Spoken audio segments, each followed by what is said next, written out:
Yeah.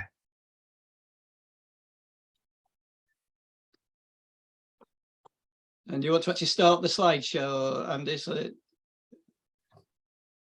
Okay, welcome everybody. So this is what we're covering today. We looked at this topic at the beginning of the lecture series, and we covered some of the chapters just to give people a historical sense of the genesis of the capitalist mode of production. And I'm going to touch on a couple of those chapters again, just because they're so overall framing. But the chapters that I'll be going through today are mostly about the internal dynamic of the genesis of the capitalist mode of production. And I will come to what are quite big in the literature, quite wide-ranging and big debates based around the question of primitive accumulation. The quote I wanted to take today, I mean, this lecture was delayed a couple of weeks just because of I made a mistake, but at the time of the coronation, I was very taken by Professor Cahinda Andrews. And in actual fact, we'll find quite a strong resonance with the British monarchy and the formation of the United Kingdom. But King Charles now has said that he's prepared to open the books in terms of letting people research the royal family and its connection with slavery. We'll see how far that goes. But if he wants to apologise, as Cahinda Andrews rightly said, the best thing he could do, in fact, the only thing he could do is to resign, basically. But they're not going to do that, are they? So I'll go through these chapters. And I'll ask the question, how do the external and the internal moments of the primitive accumulation connect up in Marx's treatment of it, and what he says are the main transitions that took place, and what was the role of the British state in particular, because that's his main example in this period. What I will add is my comment on Marx's treatment here, is how this historical part connects up with what's known as the more logical introduction to the capitalist mode of production at the beginning of the book. Now, there are also quite a few important debates based around this material, and I'm just identifying them here, and we won't have time to go into them in any detail, but I'll just identify the main reference points, if you like, and depending on what people are most interested in, we could go into more detail on them. But there are quite a few debates which are sort of critical evaluations of what Marx had to say about the primitive accumulation of capital.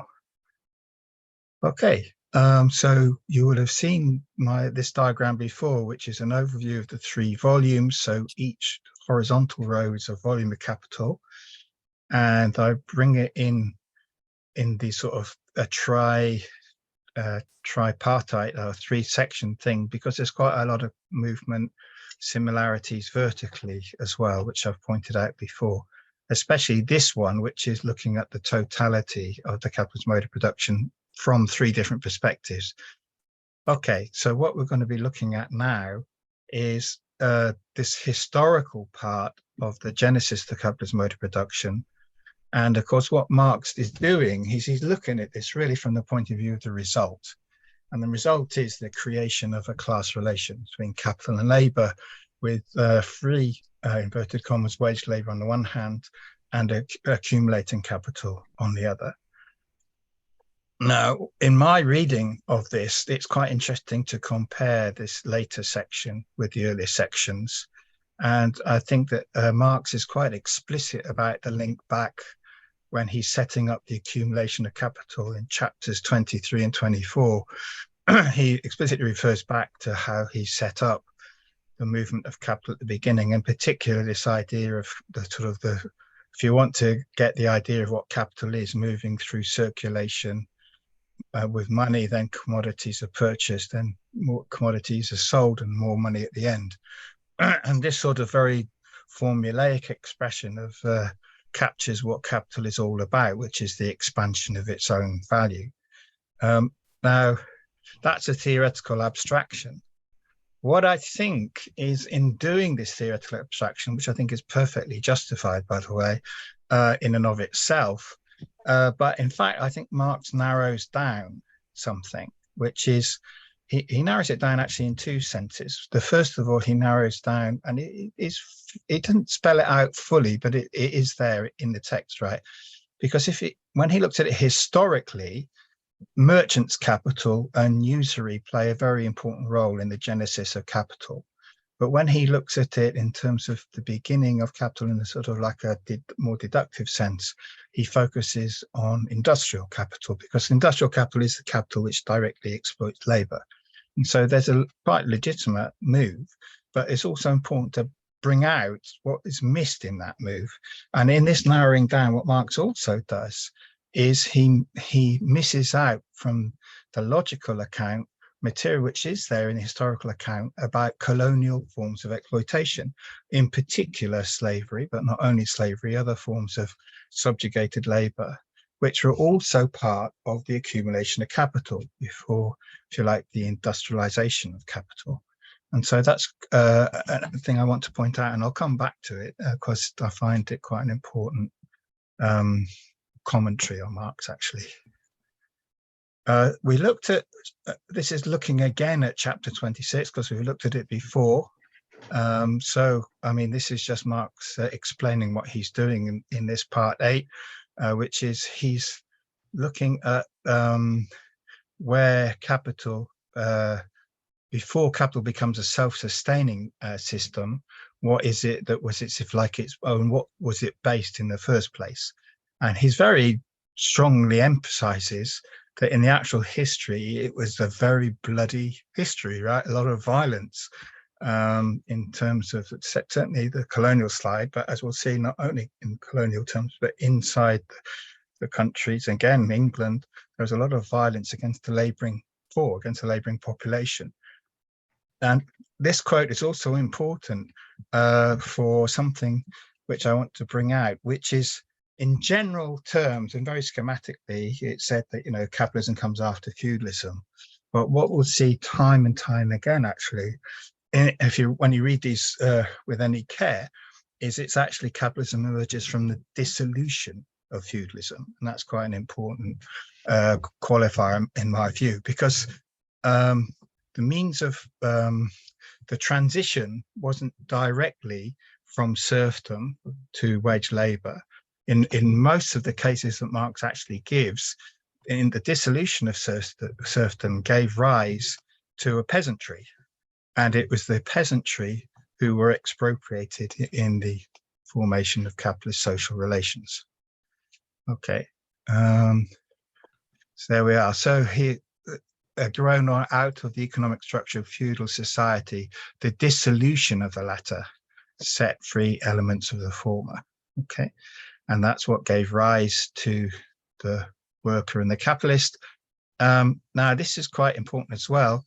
He says, okay, we've got some traces of what we call capitalism in the 14th, 15th century in Mediterranean, but the era itself, he dates from about the 16th century. Okay. And again, I'm just trying to reinforce a point, which I think is quite striking as soon as you notice it in the text, right? He's saying that the abolition of serfdom had long since been completed, England, 16th century. Okay, so serfdom was not the main way, main thing that capital accumulation replaced. Okay. So he's saying again, the expropriation of the agricultural producer, the peasant from the soil, is the basis of the process. He says this is classically the case in England. Why England is the classic case is he has some discussion of that. He also contrasts one of those city-states that he just mentioned, Genoa in Italy. And in sort of, I don't know, 15th century, up to the 15th century, these Italian city-states were actually sort of like the most formative prototypes of capitalism. But what Marx says is that when the discovery of the Americas, so-called, with the formation of the world market, that had an impact on Italy, and in particular Genoa, and it declined. And so there's this is his first example, I think, of making a connection between the external and the internal. Now, the Italian city-states were actually, we know that Christopher Columbus came from there, right? They were actually, in many ways, a prototype of the enslavement in the Americas, because they had slave islands actually in the Mediterranean. So that knowledge and intent, I think, went with Columbus when he arrived in the Americas. But the consequence was that Genoa and Italy sort of city-state actually declined, because the other countries that benefited the most, which was Italy, Spain and Portugal, obviously enough, that meant that people who had jobs in the city had to survive, had to go into the countryside. And so you have an effect of the world market on the internal class structure in this sort of prototype of a capitalist society. Okay, so that's a theme which I think you can spot, you can see it in the way Marx deals with this. So this is the first chapter which deals directly with the internal moment. And again, I'm not going to read out all of this quote, but I've already sort of made the point, right? Which is actually his main starting point is the peasantry from a already dissolved feudal society which came before this moment, this stage of history. Okay. In this period, you have an enormous amount of struggles over the land, and the class struggle focused on the land is also one which generates political revolutions as well. I mean, you know, the kings and queens history of England is based in the end on what's going to happen to the usage of the land in many ways.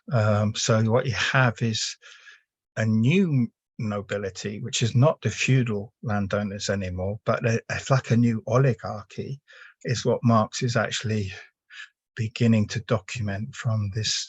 This is now the 17th century in particular. Okay. What you have in Cromwell's army, according to Marx's account, is that it was based on the well-to-do independent peasantry, which is what we might call the middle peasant. So they were not being exploited. They had their own homestead, basically their own small farm, but neither were they exploiting. They were the middle peasantry, basically.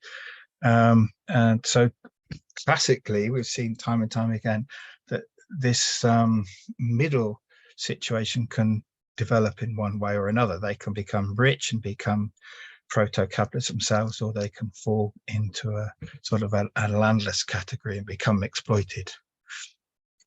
And this is exactly what happens from this point on, this dissolution of the peasantry in two directions, basically. There was the fight against feudalism, which was also based on state power, as famously, you know, Henry VIII takes over a lot of land that the monks had, and this was a feudal institution. But what you see is that they also, this new class of landowners, own the land without the obligations of feudal landowners, in the sense that they have no obligations to the people working the land. And so the result of this sort of long Reformation period was a change in the dynamic in the countryside, which correlated fairly directly with the change in state power. And what Marx says is the late 1600s were the beginning of what is effectively a capitalist state in England. And he talks about not only land ownership in this regard, he talks about the formation of a constitutional bourgeois monarchy, and he talks about the financial interest becoming dominant. So it's a sort of like a combination. Here we are. So we've got money grabbers taking the land for purposes of profit, basically. And so this is the sort of thing that he's explaining there's a new landed aristocracy, which is the ally of the bankocracy. And so you've got this as sort of like it's not yet an industrial class, but it's well beyond feudalism, right? So you have this sort of bourgeois landed aristocracy, banking oligarchy in control during this period. Okay. And in this period, the gains which the poor working class in the countryside had managed to continue to hold beyond feudalism, in particular their right to open access to the common land, that is beginning to be hit very hard by this bourgeois landed property class. So the 18th century, there's two types of capitalist farming emerge. All this is mostly in England, okay? So you do have the small farmers, what were yeomen, the middle peasantry. Some of them become basically small capitalists, right? And so they do employ labor, but they themselves don't own the land. And the lease system at the time was actually very much in favor of the landowners. You could only rent land for 1 year at a time. And then if you were even a small capitalist farmer, you could be thrown off the land because somebody else could bid higher. So this was a sort of a capitalist farmers, but also proto-capitalist, or in a way sort of profit-seeking landowners as well. Okay, so these class relations are quite important for Marx when he does develop his theory of rent, which he comes to in volume 3. This is on the one hand, and on the other hand, you do have these big landowners themselves initiate capitalist farming. So you've got a lot of them throw a lot of people off the land. I mean, this is the whole thing about sheep. So, you know, large parts of England were given over to wool production because it's more profitable. Okay, and they fight to take over the common land. So Marx is sort of developing these themes. This period is not only about England. This is the period of the formation of the United Kingdom, to use its official title. And Marx writes very sharply about what the English did, completely colonial, really, to the Scots, clearing of the estates, destruction of their clans. One section collaborated and sold out to their own people, basically. And what the result of this violence and co-option was subordination to England. Marx does point out the ecological destruction. Massive parts of Scotland turned into hunting grounds, deer walks, and so on. Okay, so he does summarize this chapter by explaining the different types of social production and land ownership, in particular, that were subordinated to English capitalist expansion. And it's pretty clear that it wasn't just one type of society that was subordinated. I mean, there were at least 3 different types of society, which all became, integrated in a subordinate role under English domination, United Kingdom. This is not directly from Marx at all. This is from my knowledge of sociology in Colombia, but they actually named a science called the study of violence, violentology. And you can see Marx is just an interesting angle on what Marx is doing here. He's actually showing in different ways the functionality of the violence that was used internally as well as externally. And he's also looks at the ideological justifications that were put forward as well. And you can see that the violence is not, it's about conquest and invasion, and it's about occupation, but it's also about dispossession and robbery of pre-capitalist, one way or another, sort of collective or even types of individual rights, but mostly collective, in order to strengthen the interest of an emergent profit-oriented class. Okay, but there's also violence in production, and slavery is the most striking and horrific example of it, but not the only one. So what you've got is, violence on every front, basically. And it doesn't end even with the more overt violence, because what you've got is structural violence, the impoverishment, chasing people off the landsmen. They became completely so-called vagabonds. They became completely dependent, right? Or died. So you've got an awful lot of structural violence in this period as well. And it's also strikes me, Marx is actually very good, I have to say, in these chapters explaining the historical phases of British state violence. Okay, certainly up to the 1700s, I would say. The issue is actually, it didn't end then. And this is what I'm trying to get at in the way he treats a sort of industrial capitalism. Industrial capitalism in the 19th century had at the same time its counterpart of violence. I mean, British violence as an imperial power was non-stop during the 19th and the 20th century. And in the late 20th century to this day, we could say that it's continued its violence in order to control, in its own interest, the transition from colonialism to neo-colonialism in many parts of the world, where the empire was formerly directly in control. So what I'm trying to get at is this thread of structural and functional and ideologically justified violence does not end with this period of so-called primitive accumulation. Okay, this chapter, the chapter heading is quite important, right? You can see he's talking about bloody legislation. He's talking about expropriation by the state, okay? But he's also talking about the state using violence to force down wages. So there's three types of violence going on here.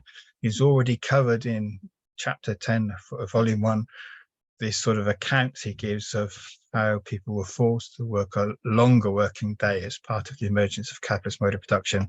And he's adding two others. One is the violence to throw people off common land, stop their use of common land. The other is the violent control of wage rates. So I won't, it's there on every front. And I would say the forcing down of wages is something which maybe we might not realize. Again, it's, in my view, it's another historical continuity. The violent forcing down of wages was part of the emergence. The other two are more well known, I would say. Certainly contemporary Marxists are quite open to the idea of enclosures was part of the emergence of capitalist mode of production, but so too was forcing down wage rates.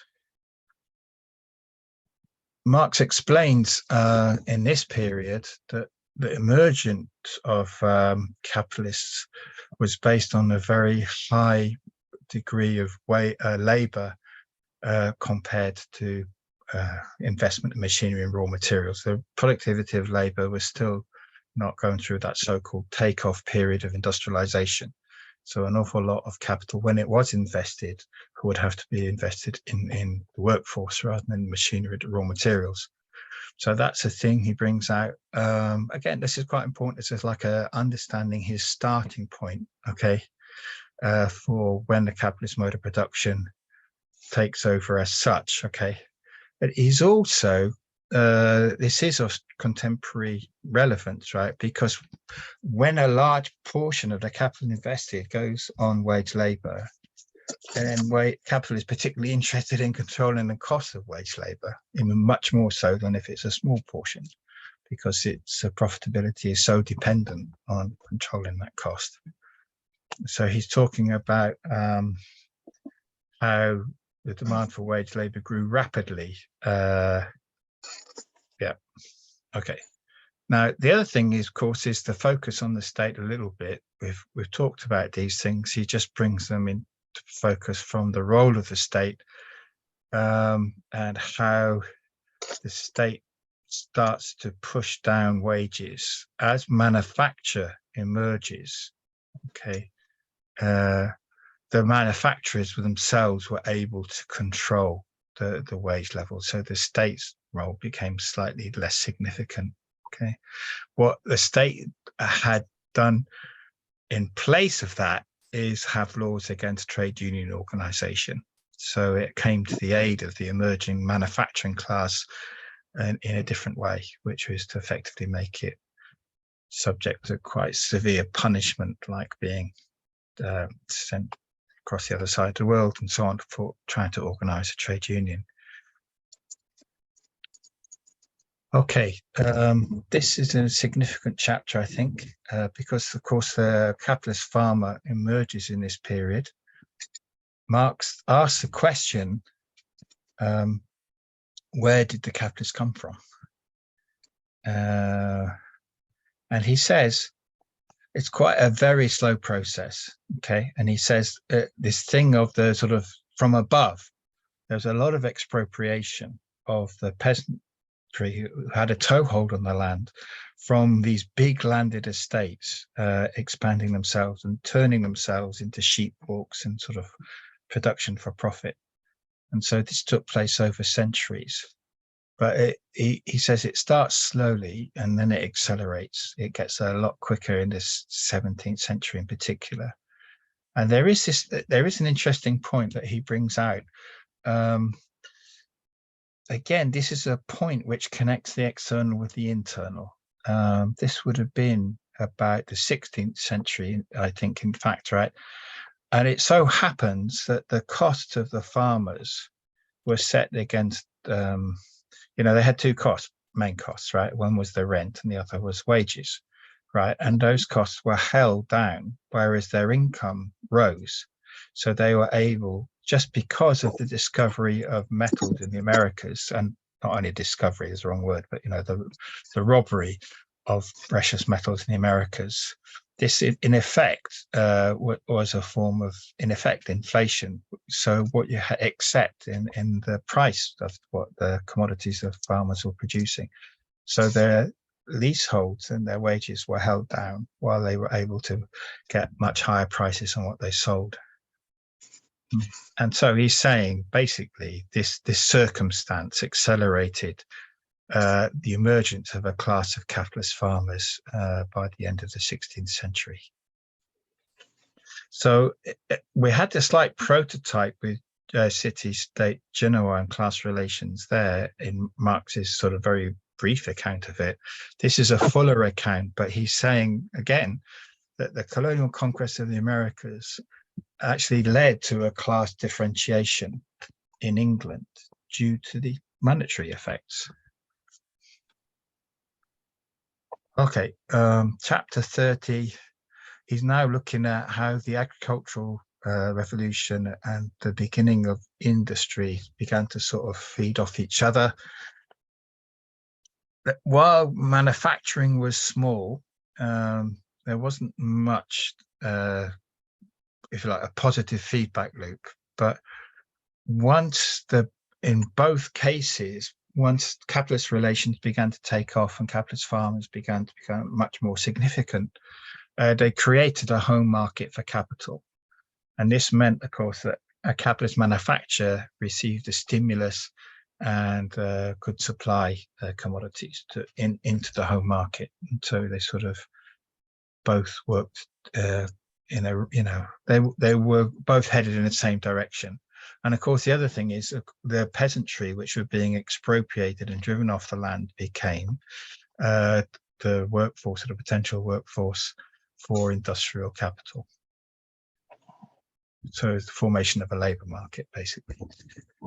So this also enables. I'm going to go there. Yeah. All right. It's not clear if you want to go to the. Can you please stop? Can you please stop that? Picking anything up. Oh, thank you very much. Okay, that's great. Thank you. So the destruction of this sort of smaller trades meant an emergence of manufacture was a destruction of rural domestic industry. That's what he's saying. Basically, it was beginning of manufacture. And once manufacture picks up, then also there's a big move towards large-scale industry. But Marx he's very he's very conscientious, I would say, Marx, right? He doesn't want to try to make the story fit. If he's got a preconceived idea, he doesn't try and bend it. He'll reconsider what his argument is, and he poses this as a bit of a puzzle, actually, which is the peasantry were hard to get rid of. Let's put it like that. I mean, we're talking about several centuries of class struggle, and that time and time again, the peasantry come back into the picture, and despite all the law, despite all the violence against them, I mean, people were very persistent, and it's quite understandable at one level why, because I mean, that's the only way they could survive, right, is to find a way of working the land in most cases. So he's saying that this is a sort of a puzzle that does need some explaining, right? And he basically says, when there was still manufacture, it rather than large-scale industry, it's also the case that meant that capitalist farming had a certain limit and couldn't take over everything. And that's basically, I think, what his argument is. Okay. And our chapter 31 we've already looked at, so it's not new. We looked at it when we looked at this part of Capital before. Okay, it's just worth reinforcing, because this is really the culmination of volume 1. Basically, Marx emphasizes the centralization of capital. He's already told us that in its emergence, the capitalist mode of production expropriates, in particular, the peasantry and other poor people, basically. Okay, so what he's now saying is the expropriators themselves have to be expropriated. Okay, and that's the culmination of volume 1. When you think about this, and when you come on to reading volume 3, you'll see a contrast, because this is really historical materialism. This is quite broad brush. It's not driven by the imperative to crisis within the capitalist mode of production itself. It's much more a statement of, capitalism is historical mode of production. As soon as we take a historical view, long view, if you like, we can see that, and what comes into existence, will itself be overtaken. The expropriators will be expropriated. So it's as much to do with the Communist Manifesto as it is a end point of the 3 volumes. Now, this chapter is a little bit of an anomaly. I'll be interested when you do read it, what you make of it. Okay, it's kind of like, why didn't Marx just finish? He'd got a culmination with his chapter 32. Everything's going to be cast asunder, right? That's a good end point, right? But then he adds this sort of like coda on the end, right? Okay, and what he's doing is, I think he's sort of looking at the ideological justification. He does actually do this again at the end of chapter volume 3. Actually, it's a reflection. It's a bit like looking at commodity fetishism after analyzing the commodity of money. It's a sort of reflection on the ideology, right? And I think that's what he's doing, right? Now, what he's talking about here is 2 kinds of private property. Okay, we've seen this before. What he basically says is, ideologically, capitalism uses a petty bourgeois or a sort of original form of private property, which is the right to the products of one's own labor, to justify capitalist private property, which is the rights over other people's labor. Okay, and that's an ideological trick that they play. Okay, so that's one point he's making here. But he's saying that you can't get away with that. It's more naked in the colonies. The class relation is just far more naked, and you can't cover it over with these word games, if you like, right? This narrative just doesn't work. Now, it's very important when he's talking about colonization, he's talking about white settlers.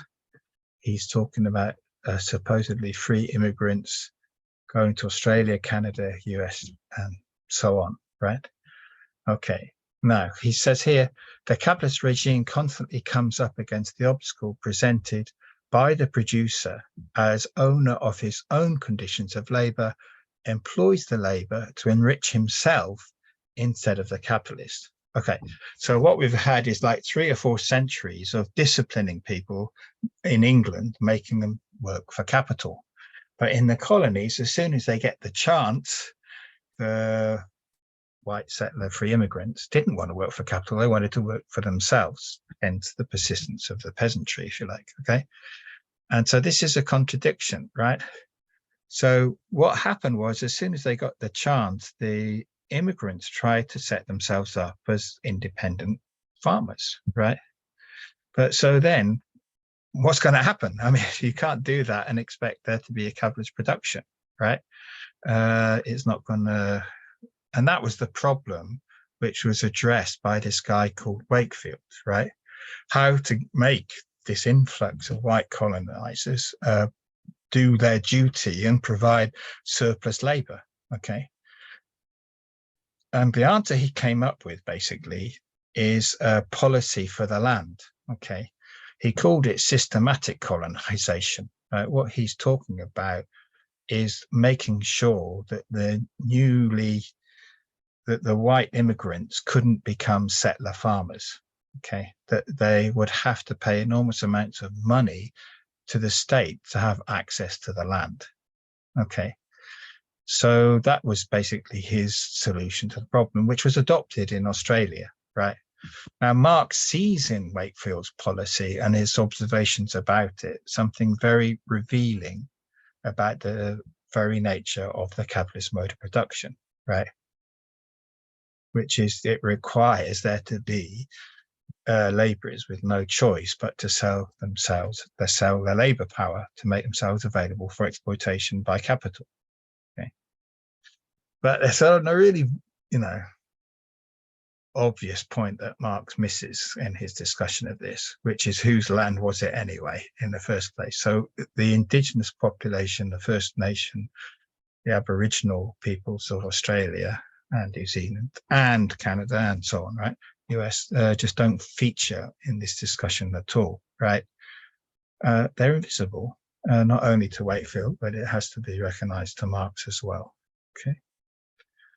So this last section, this last chapter, well, I mean, there is a bit of a loose end. I mean, you could argue, it could be argued that this is a bridge to the other volumes, and there is a certain sense which it is, because once again, the question of rent in volume 3 comes back to these very points, right, about monopoly of private ownership of the land. So there is a connection there, but there's not a strong connection with where the account goes next, which is volume 2.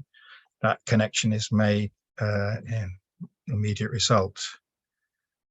So there is some discussion of this. David Harvey's commented on this. He's saying that this is this is where he brings in his spatial fix idea, right? Which is that there's a sort of like a frontier of capital which expands as the internal contradictions are worked out. I think he's kind of like not quite got it myself, right? I think that this colonization is not an external relation of capitalism. It's about a transformation that's resulting from an internal dialectic. And, this is colonial capitalism. This is also part of the capitalist mode of production. It's not an epiphenomenon. It's part of increasingly, the period of modern imperialism. There's great expansion of capitalism at that time. And also it doesn't resolve the contradictions, rather it reproduces them. So this is a continuation of the violence. This is what I'm getting at, right? This is no longer primitive accumulation, so we can't put it in a box. This is capitalist expansion, which was violent, very violent. Okay, now this is my reflection. Marx's work is just tremendous. It is the most important book to explain the capitalist mode of production, but it's got certain limits. There is a certain limitation to the way Marx dealt with some of these issues, right? And I think the reason for the limitation is because he does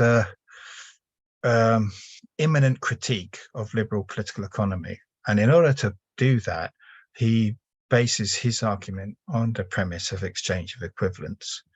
Okay, so that works in terms of capital and wage labor because he's got a double exchange, right? So he can say there's two equal exchanges. It's just that there are different things. One is of labor and one is of labor power. Okay, and that's how he gets to exploitation, right? But I think that this comes at a cost, right? Because it's based on the liberal premise of equality, right? But these relations weren't equal. I mean, they were very varied, and it is quite striking that so many of these classical political economists were also colonizers. This was sort of like the unspoken underneath of what was everything that was going on. So, I mean, to sum it up, what I'm getting at is Marx trying to get to the point of critiquing a fair day's wage for a fair day's work. He's saying, even when that happens, there is exploitation. Okay. But what we can add on to that is many oppressed peoples, particularly people who are colonized, don't even get a fair day's wage for a fair day's work, right? And so the liberal premise is beyond the liberal premise. The liberal premise is a lie in terms of their reality. And it's also, this is now one of the big debates that I mentioned at the beginning. It's also completely the case that women are not paid, insofar as women are the primary domestic and caring labourers, they're not paid a fair day's work either. Okay. And this Maria Mies writes about the housewifeization during the period of this primitive accumulation. It's sort of like an external expansion. She's very, and Federici as well, very focused on the gender internal changes that were taking place in this period. Okay, so both the colonization and the gender exploitation of increased oppression of women underpin the capital labor relation. And they're both categories of the laboring population who are not treated with equality within the capitalist mode of production. So they don't conform to the liberal premise, let alone critique of it. And the other thing, of course, is this point that the violence has never stopped. So this is the first debate. We're just going back to Marx's main conclusions here, right? It's a twofold outcome: separation of the immediate producer from the means of production and the original accumulation of capital. Okay, and this is now one of the things that I believe happened during the period of primitive accumulation is when you think about the colonial aspect, it was actually twofold. And if you do go back to what the merchant capitalists were up to, they didn't only rob parts of the world and, if you like, trade unequally with them. What they also did is they set up production, and in particular, they set up plantation production. Now, this is what I would call this another area of debate, which you may find interesting, right? Now, Robin Blackburn, who's a very good, in general terms, historian of the fight of enslaved peoples against their slavery, but when it comes to his theoretical view, he sees plantations as a pre-capitalist survival into the industrial era. And of course, what he's talking about is cotton and the Industrial Revolution. Whereas I put it the other way around. I mean, I think actually plantations were an early example of the production for surplus value, for profit, in this sort of so-called primitive accumulation period. So they were an institutional, very violent, very highly racialized, but they were an institutional early form of capitalist mode of production. So there's a debate there. Now, in Marx's lifetime, a third debate was he was asked by revolutionaries in Russia, what did he make of what was going on in their country? And this is a very good highlight of what's known as the late Marx, which is after he'd finished Volume 1 of Capital. he definitely did expand his reading sort of repertoire to include a lot of ethnographic type studies way beyond Western Europe.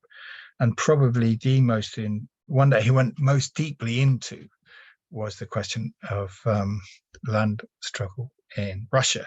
He learned the language, he was very interested, he had loads and loads of material that he was working through. When Capital Volume 1 was published and translated into Russian, the censor thought it was so difficult to understand and complicated that nobody would be wouldn't have much impact, and so they allowed people to read it. In fact, the Russian version of Volume 1 was the most read of all, French, German, and Russian. You're talking about 3,000 copies rather than a few hundred copies, but it was very, amongst the revolutionary intelligentsia, they just ate it up, right? Okay, why? Because the revolution was coming and it was felt. So the big question was, what would be the character of the revolution in Russia? And there's two followers of Marx, I would say, or co-thinkers of Marx, Plekhanov and Vedesa Zulich, had different positions. So Plekhanov says, well, Russia's not yet capitalist. It's going to have to live through capitalism before there's any chance of it moving on to socialism at a later stage, right? So Zulich takes a different view, which is, well, look, we've got an awful lot of homegrown collectivism in our country, in particular the village commune, which feudalism had not wiped out. And so it's a survival of collectivity. And why not base our path to socialism around this indigenous collectivity? Now, Marx was asked to take a view on this debate. He read, he studied, he wrote drafts, he never sent the drafts. And in the end, he and Engels came up with kind of like a summary, but it was quite cautious and it was actually quite conditional. He said, well, basically, the revolution is likely to start in Russia against feudalism, but in order to proceed further, it needs to be accompanied by socialist revolution in Western Europe, and then it would be possible for the revolution movement in Russia itself to proceed towards socialism. So that's quite a complicated answer, actually. Now, I think that was the first form of that was in the early 1870s. Okay, that they wrote this. And I think if you take a generation on where Engels was still alive and Marx had passed by then, you have a famine in Russia in 1891, which is a capitalist famine. So basically there was food, but if you didn't have money, you couldn't buy it. I mean, the market had penetrated into the inside of the Russian social fabric. So by that time, it's already clear that capitalism was asserting itself in a dominant sense already in Russian social and economic conditions, taking a hold, basically. And Engels and Lenin come up with very similar positions, actually. We're reflecting on this in the mid-1890s. Okay. So, and then very lastly, so there's also some comment by Marx about, England being the leading example, and the Russians were asking about this. And he said, well, he qualifies it. He says, well, I'm just talking about Western Europe. So what you get then is Marx moving towards more explicitly, I don't think it was still yet a full movement because, things were changing in his head as well as in the world, but I think he was moving towards a multilinear type idea of how capitalism emerges and develops, but also, and especially this case of the combination idea between revolution in Russia and Western Europe of a combined process. So multilinear yet combined. And these two strands are sort of still with us today, because you're talking about sort of like the particular and the general, and how do they interconnect? So, I mean, after Marx's death and after all this was written, these are strands which very much influenced, revolutionary thinkers in the 20th century, which is, how do we use historical materialism to understand my country, my part of the world, and also how does my part of the world fit in with the world market and imperialism? So these are this debate is an interesting precursor to much more wide-ranging debates about how different countries fit into the world system. Okay, just very quickly cover these. I think we're all right for time. Just the Brenner debate with Wallerstein is quite well known. I've commented on it. Basically, Brenner says, capitalism started in England in the 14th and 15th centuries, and so the internal factor has to take priority. Wallerstein says, well, hang on a minute, what about all this colonialism? Wallerstein's view is that 1492 onwards, the colonial expansion was capitalist from the start. Brenner's response to that is, well, you're just looking at circulation. You need to look at the social relations of production if you're going to specify it as being capitalist, okay? But actually, what neither of them did fully is to look at the social relations of production in the colonized territories, okay? And there you have to look at how the colonized labor was being expropriated. And of course, many writers from those parts of the world have looked at that. And so that is, in a way, the source of the answer. In the case of Latin America, one of those writers was Galeano, and he basically says, look, as soon as you look at the social relations in our part of the world, in Latin America, you can't just talk about free labor. That's what happened in Western Europe. You have to have a category of subjugated labor. Capitalism in Latin America was based on labor which was not free. Okay, and there are other writers who come in similar vein. Okay, Barbara Solow, I think, is very good on this as well. So the point is, coerced and enslaved labor was as much a condition for the emergence of the capitalist mode of production as was free wage labor. It's not external, it's an internal essential contributor. And Marini makes this point. His focus is on a slightly later period, but I think the argument holds for the early 19th century for sure, as well as the free trade later on. Okay. So this period, I'm saying, from the sort of late 17th century in England right up to the early 19th century of the sort of industrial revolution taking hold, very much beyond feudalism in the case of England anyway. And I think, it has to be seen as in the main early capitalist violence rather than pre-capitalist violence. This is what capital did in order to, the capitalist class had state power in England by the end of the 17th century. It was in their interest that these things were being done around the world. There's a fifth debate, which is generated by David Harvey. It is an interesting debate. I think he does make an important point with his formulation, which is of accumulation by dispossession. And it's quite valid, which is that violence has continued. So in a sense, the primitive accumulation never stopped. He actually, I think, gets his quite a lot from Hannah Arendt, as it happens, who also put forward a similar idea. The trouble with Harvey's argument is he extends the range of phenomena that can be called accumulation by dispossession into almost, privatization of pension funds and so on, and becomes very, very broad indeed. And then it becomes open to quite a liberal interpretation.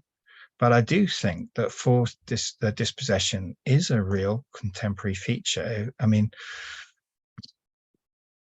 So we just had revelation of massive violence in all these countries, right? And for example, paramilitary violence in Mexico is massive, and it's used in order to get people off the land so that the mining companies can come in and stay in. So these are clearing people off the land in order to have massive mega projects is a huge phenomenon all around the world, global south of the world, the third world, okay? Now this is not only about violence, it's about redefining property rights. There's a long campaign of liberals in Latin America in the 19th century to try and get individual ownership of the land entrenched. There's a sort of a fight back in institutional form with the right of informed prior consent of indigenous peoples, which is more dishonored than honored. But this question of collectivity and resistance to individual land ownership is very live, and it's very real in terms of indigenous resistance to now over 500 years of attempts to break their collectivity. There's struggles in South Africa of women fighting against men who basically are the thugs of the mining corporations trying to take over common lands to this day. But I think rather than seeing this as a sort of original accumulation, but in the sense of in the context of current imperialist projects or capitalist projects, right? And this forced dispossession is a sort of like the product of a very lumpen class alliance between neo-colonial type actors against the ordinary people, against the common people. And it really does show the lie of liberal democracies, right? So it's integral to the mode of accumulation, especially of extractive industries and export-oriented type capitalist accumulation. Okay, the point being that dispossession is not yet accumulation, right? It's the precondition for accumulation, but the actual infrastructure production has to be set up once people are shoved off their land. The actual mine has to be built or dug, or the oil has to be brought out, and that requires investment, infrastructure, and a workforce. So it is integral, but it's part of a developed capitalist round of accumulation. Okay, that is the end of my presentation.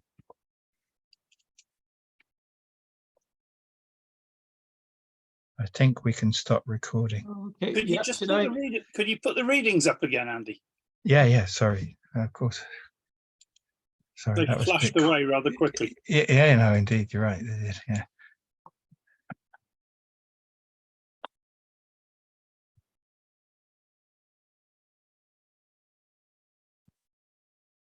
$55 minutes about. That's perfect, and it's a tour de force. And of course, the readings, we have recorded it, so eventually this will be posted on the website, so you'll be able to access the readings then. Don't feel the need to start scribbling now. I don't think that's actually necessary. It's sort of Yeah, and I'll definitely send this out. If you haven't already got it, just tell me and I'll send it to it.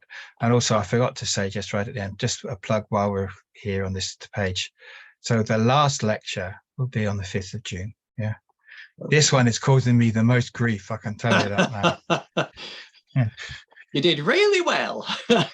Right, if you make that go away, I'll be able to see who's got their hand up. Yeah. Right, okay, so I can see that Andreas has, and Tim has, and I think I saw Amanda also. Is that right? Well, let's go in that order. We'll start with Andreas, then Tim, and then that third person, whoever it was. Andreas, over to you. Yeah, thanks a lot, Andy. Very enjoyable. One comment from my side when it comes to the kind of Wallerstein-Brenner debate. And in a way, I think you group together the colonial plunder and colonialism, perhaps very similar to Wallerstein from the late 15th century onwards. But that's actually where I would differentiate between the way of how Spain and Portugal operated overseas from England. And I think the difference is rooted in the different social property relations which you find in those different European powers. So yes, I agree, Brenner overlooked the kind of external impact or even the need of the kind of external surplus accumulation in order to actually make agricultural capitalism, but then also the expansion into industrial capitalism possible. So yeah, the sugar slave plantations, the cotton slave plantations by the English in the Caribbean and elsewhere, they were very essential because capital was accumulated and that was fed back into industrial capitalism, the emergence of industrial capitalism in the UK. And that in a way was driven by the particular capitalist social property relations, as I think as Brenner outlined, in Britain. Very different though, I would argue, the way of how the Spanish and Portuguese operated in Latin America. Of course, there was enormous amounts of violence. There was a lot of brutality, so I wouldn't challenge that. But I would see that still as a kind of a pre-capitalist colonial plundering based on pillaging, or getting the gold out. I mean, there was no establishment of consistent kind of social productions or social relations of production. It was just pure pillaging, occupying via absolutist feudal power. You extract all the gold and you feed it back into your feudalist social relations of production back in Spain. And over time, quite clearly in Europe, the balance shifted and Spain and Portugal fell by the wayside to the much more dynamic capitalist social relations of production. So of course, colonialism was important, but British colonialism, if you look from a social property relations approach, was very different from Spanish colonialism. Shall I come in on that? Yeah, sure. Yeah, of course. No, I do think this is a real debate. And there are two broad ways I would answer that. Okay, first of all, if you look at the biography of Christopher Columbus, right, he was a slave owner, a slave. He married into a slave system in an Atlantic island. So his father-in-law was a slave. They ran plantations in these Atlantic islands, okay? And there'd been a culture. I mean, that's what I'm trying to say. This had been going on for a couple of centuries, right? So there, I mean, and in his diaries, it's pretty clear, right? He wanted to enslave people. So what I'm trying to say is primitive accumulation it was about plunder, but it wasn't only about plunder. It was about setting up in extremely violent conditions, new forms of production.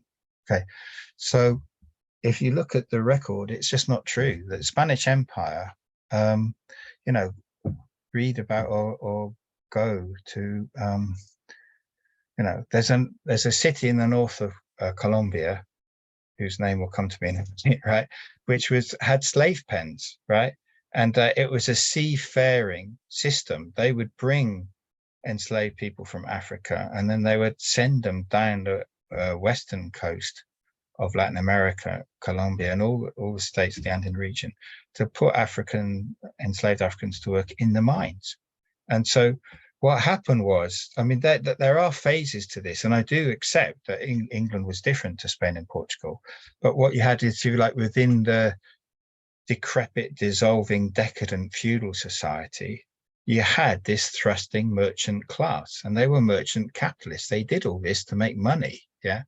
So they weren't yet dominating their own societies, but they were kind of like an expression of the transition. And I completely agree that the transition was more advanced in England. And so when the money ends up in England, it goes up a gear, you know what I mean, right? And this whole thing about stimulating manufacturing production at home and so on is true.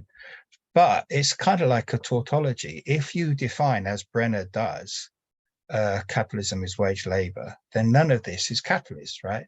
But if you define capitalism as forms of appropriation of labor for the purpose of expanding capital for profit, right, then the plantations were, and they were there from actually pretty much from the very beginning of the Iberian conquest. But the actual form of the plantation did go through some evolution as well, but they were basically profit-making engines right from the start. So that's what I'm trying to say. Primitive accumulation had these two aspects, right? And the English, the Dutch put them slave plantations in the northeast of Brazil. The English learned from them, and they put them in the Caribbean, somewhere in the early 17th century, I think, right? So there you get, I mean, then, yeah, the English perfect the machine, if you like, and then you have the Great Revolt in Haiti, and the English and the French fight to get hold of it. 400,000 enslaved Africans in Haiti. There would be no workforce anywhere in the world employed purely to make profit, right? Which is what they were, right? And that's by 1800, okay? And that's, well, that was by the French, but you see what I'm getting at, right? There's this other dynamic within, and so you have to look at these social relations. And that I say, and I think I like Banerjee's book, by the way. I think on this, right, he does bring this out. He makes it as a critique of Marx, which I think is slightly unnecessary, but it's a very important point. He's saying this is commercial capitalism, right? Okay, thank you. Thank you. Are you okay, Andreas? You don't want to come back? Yeah, that's fine. Okay, right. Tim, over to you. Do you want to switch your camera on? I don't know. Oh, yeah. No major. I think. Firstly, I want to compliment Andy because I think this is an important synthesis, and I think you've drawn together a whole number of threads, which I think you've made some quite profound connections. I'm struggling with how we consolidate this and take it forward. And if you like, force debates to refine the points like the ones that Andreas raises, and enrich and yeah, if you like, fill in the gaps, and develop the connections, because you've synthesized so many different aspects of the argument in, I think, in general, a very convincing, topography, which potentially gives us a quite a profound new platform for arguing on many different fronts, but drawing the arguments together. And so I've got a double frustration. Firstly, I'm dying to get into, with your guidance, volumes 2 and 3. Good. That's good. and to keep pursuing this, to keep referencing it back to what Marx actually constructed, the best of that his analysis gives us, but weaving together the threads of the, if you like, the peripheral dissident arguments, which you are finding ways of reconnecting. And I feel that I've said it. I don't have anything concrete to offer, but I think the challenge that you're setting down for us is enormous. So I'm going to leave it there. Okay. I'm not sure that was the question. I feel free to respond, Andy. Well, I mean, what I take from it and that I agree with is it's going to be a team effort. Yeah, I mean, it's going to require, it's programmatic. I mean, yeah, without being too grandiose about it, I mean, people are making contributions. Yeah, I mean, the thing is, how can I say this? Marx had to make limiting assumptions, right? And each of those is quite understandable in its own right. The problem is, and we'll come on this in the methodology section, he never wrote an introduction explaining his book as a whole, and he never explained his methodology, except a few hints here and there type thing, right? Okay, once he'd done Capital. And so it is necessary to sort of unpick it a bit, right, in order to be able to extend it. And that's what that's what we do need to do, right, is to develop from it. Okay, thank you. Right, no, Amanda had her hand up, but it's gone away again. I noticed she's posted something in the chat. I'm not sure what that is. That might be a response to the request for bibliography, possibly, is it? I put the lecture slides up. All right, okay, yeah. If people need them. I was wavering. I was actually, I was wondering, Andreas, if you could, I was just thinking about your intervention. The thing about reading volume 1, I'll be honest, I haven't, this is the first time I'm trying to read it systematically, because I've flipped through, well, I've gone through it non-systematically and been overwhelmed, and then I haven't really studied it properly. But the thing that's really hitting me over the head is how common the experiences of exploitation were for workers around the world in the 19th century. What I'm wondering about is if you can expand on what you meant by the British version of capitalism being, did you mean here or in the colonies? Because what I've seen, what I understand, I haven't studied slavery systematically like Virginia has, for example, but what I've seen is that, you know, the rate of exploitation in Brazil saw sugarcane workers being worked to death between 5 and 7 years. I've seen a similar figure for Haiti prior to the revolution, and similar figures again for British colonies in the same, a little bit earlier. Dutch and Guyana only becomes a British colony, which is the one that I'm most familiar with, in the 1830s. It was Dutch before that, but the rate of exploitation is very, very similar. So I don't quite get the, yeah, sorry if that's the question I've got actually. Andreas? Shall I respond? Yes, thanks a lot, Amanda. I just think, so very often it's put into one pot. You look at these various European powers and they go outwards and colonize, yeah, in this age of discovery in inverted commas.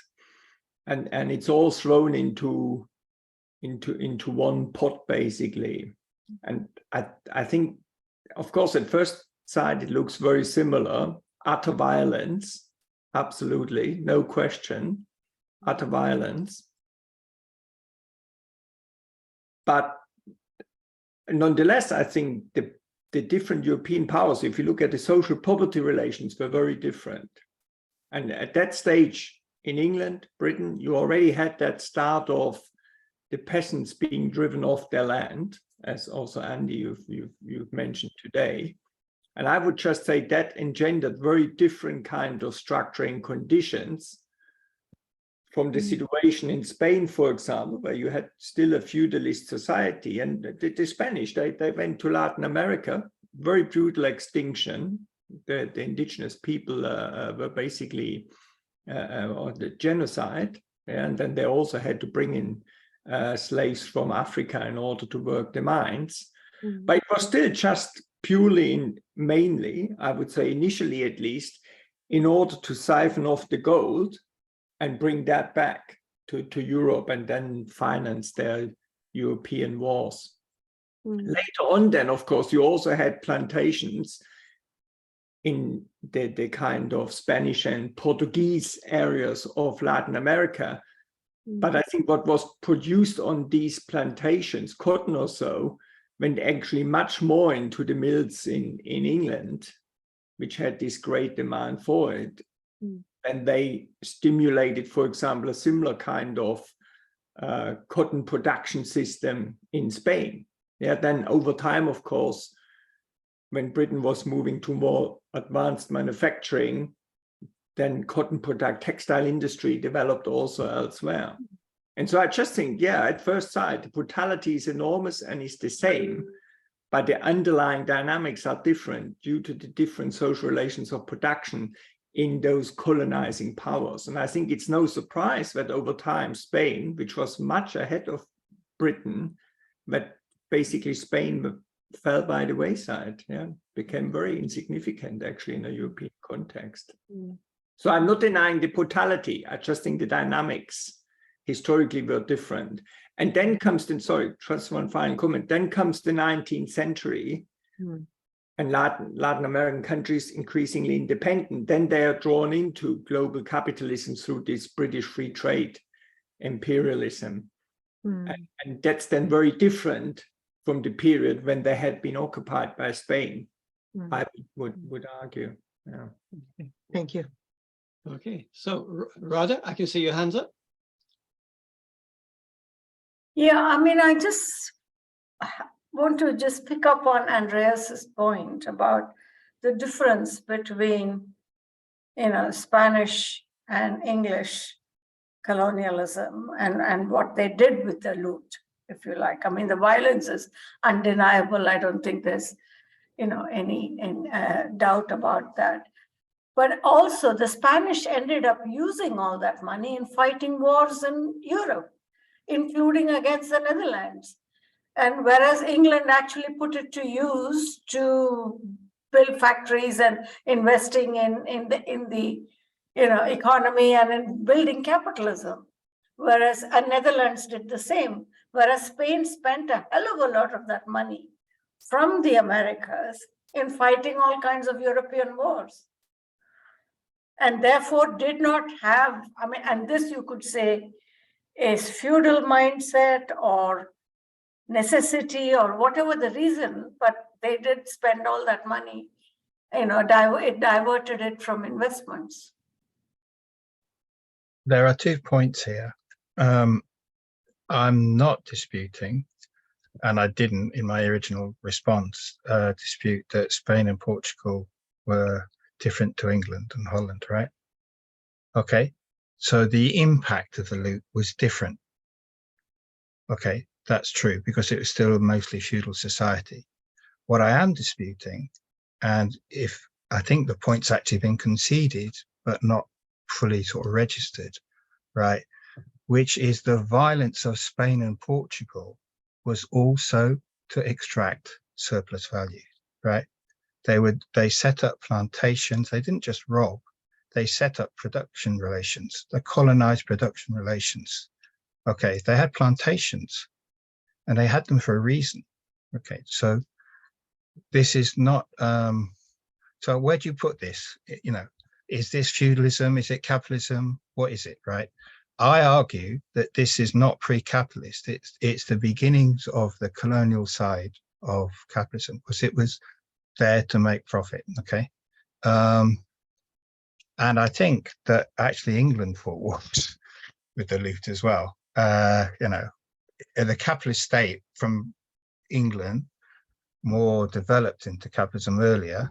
By the end of the 17th century, that's when it was actually at war with Holland, in actual fact, and then it went to war with France, right? So they did, in order to assert themselves as the merchant colonial power.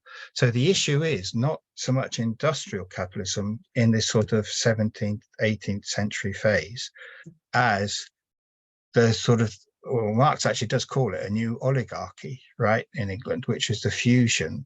And this is interesting, right, because there's this sort of interregnum from the 16th, 17th, 18th century, right, which is no longer feudalism. It's the dissolution of feudalism, which was more advanced in England than in Spain and Portugal, right, which is, the peasantry were pushed off the land. The serfs became peasants earlier in England than they did in Spain and Portugal, right? The internal conditions.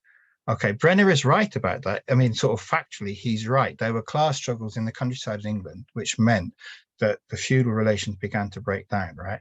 Okay, but that historical sequence does not give it logical priority, right, over and above the colonial exploitation, right? You couldn't have had the acceleration that happened under those conditions of advanced dissolution without the role of merchant capital and colonial type imperial empire. So the effect was different, but the mechanisms weren't so different as is being said. It's not just about violence to court, it's about the functionality of the violence. The violence was there to exploit people. Okay, thank you. Tim, I can see you've got your hand up again. It's just a thought on this immediate point, exploring this question. I mean, it occurs to me that, if you like, the social relations in the exploited colonial and plantation situations could almost be tested out, because a number of them changed hands, forcibly between Spanish and French and British. And if you like, there was a continuity of the social relations in place, and the continuation of the exploitation. But obviously there were also situations in which, in that change of imperialist hands, there were revolutionary insurgent uprisings, Haiti, Cuba, in the process of those transitions. But the social relations broadly, there were changes, but broadly stayed the same.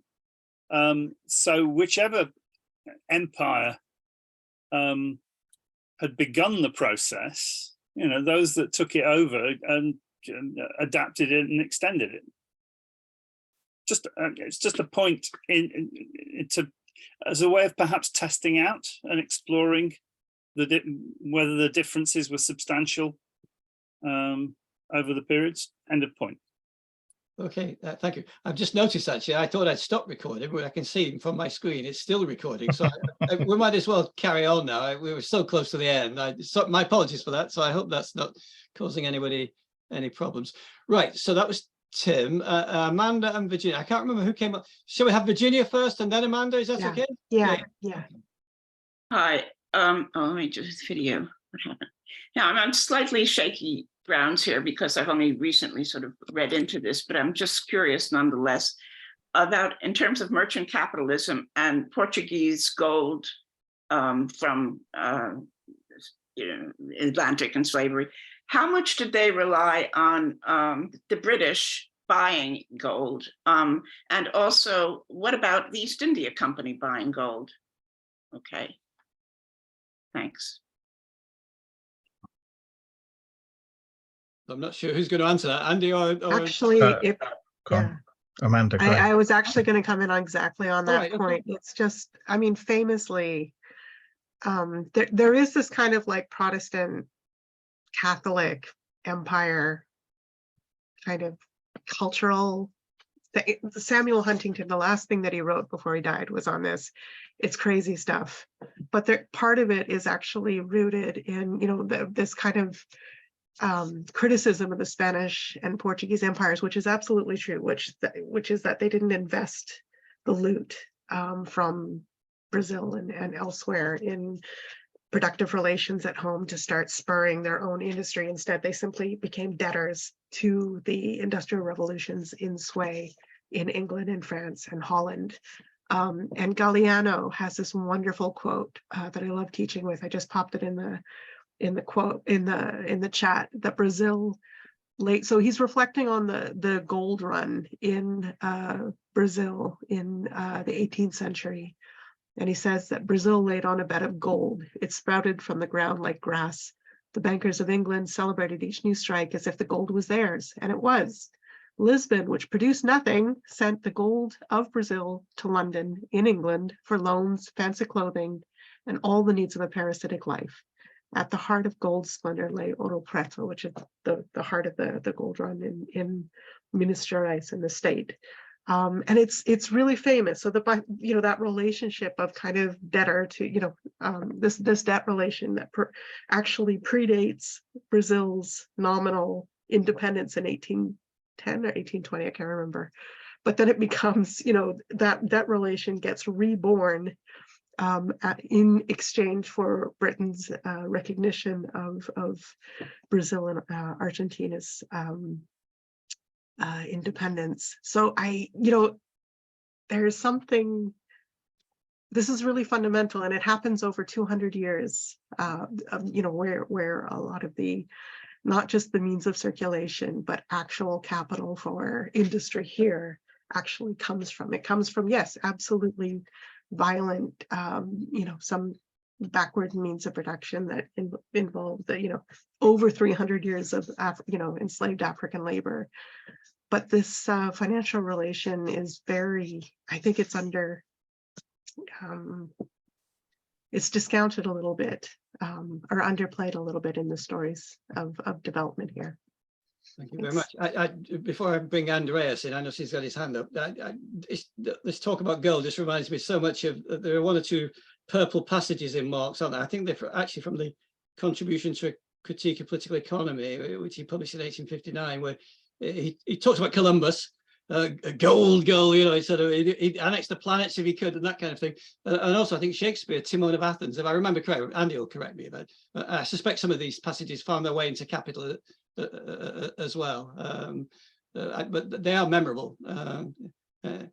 So before Andreas, Andy, do you want to comment No, on that? no, let's go with Andreas, Sure, just because, okay. yeah, Okay, and then I'll I come. think we're if running that's out all of right. time, so this will be the last one. Andreas? Just very short comment. I thought that was a brilliant quote, Amanda.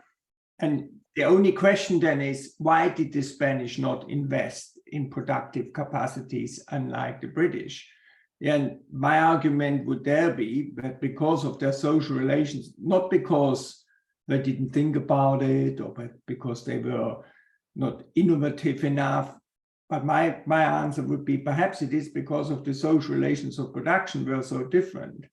Whereas in England, you already had this emergent intercapitalist competition, and that basically pushed them structurally the receipts to be invested into industrial expansion, whereas in Spain you didn't have that. Now that's contentious. I fully accept that. Yeah, not everybody will agree, but so I thought the quote was brilliant, and it's then just what do we do with that? Yeah. So it's not contentious. I don't know, there's some sort of misunderstanding at play, right? I don't contend that at all. I think it's quite accurate, and I think that's what Marx was arguing, right? He says the locust passes from Spain, Iberia to Holland and France to England, right? And the mechanism, Amanda's quote, Galeano, is brilliant, right? I mean, these were, it's the role of banking and finance and credit systems and so on. I mean, the poor, Marx uses sort of very poetic type phrases, a pause or passing or something, right? So the particular mechanisms do seem to be related to the relative strength of an emergent capitalist class, right? So all of these countries had an emergent merchant class, right? In England, they got state power, right, by the end of the 16th century. Okay, so I'm not arguing against this differentiated internal dynamics. On the contrary, right? What I'm saying is, let's look at the social relations of production in the colonized part of the world, right? It wasn't just about circulation. It was, colonization had more than just, plunder. They set up systems of production in the colonies, right?